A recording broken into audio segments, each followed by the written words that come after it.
Баршаңызға сәлем. Бүгін пигоди дайындау үшін ең алдымен қамырына 650 грамдай ұнды електен барлығын өткізіп аламыз. Елеп болғаннан кейін оған дайын ашытқыны құямыз. Мынадай електің үлкендігіндей 3 немесе 2,5 менде електей ұн кетті.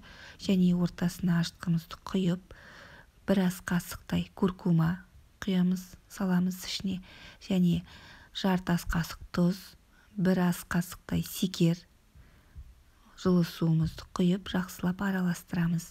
Дайын болып қалған кезде шемешкі майдың бір ас қасығын қосамыз. Жұмсақ қылуға әрі жабыспасқа қамырды өте жақсы болады. Осылай қамыр илеп, бетін фольгамен немесе целлофанмен жауып, оның бетін сыртынан қақпақ немесе орамалмен жауып, жылы жерге қоямыз 1 сағатқа. Енді фарш керек бізге, ішіне салмасына фарштың 500 грамдай және ақбас жуа 2, капуста, ақбас 2 жуаны қуырып аламыз. Оның үстіне фаршты саламыз, қуырылып, сарғайған соң. Егерде сіз қаламасаңыз, фаршты қуырмай-ақ қойсаңыз да болады. Капустаны жуаның үстіне аз ғана қуырып, фаршқа қоса салсаңыз да болады. Мен екеуінде қуырып алдым. Және мені 1 сағат болды, қамырымыз көтеріліп қалыпты. 1 сағаттың ішінде 2-3 рет қайта-қайта басып қоюға болады көтеріліп жатқан қамырды.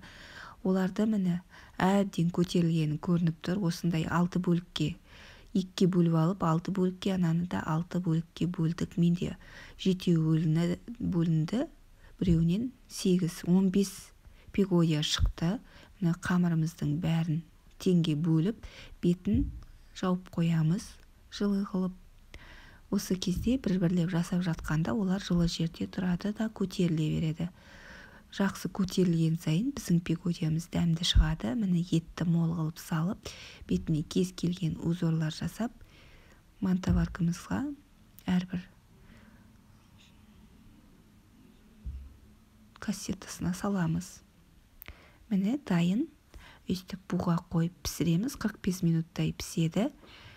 Подливке өзіңіз білесіз, соя соусын немесе басқалайды, солай құрғақтайды жей беруге болады. Жасап қараңыздар, өте дәмді. Сіздермен бірге болған Балғайша. Сау болыңыз.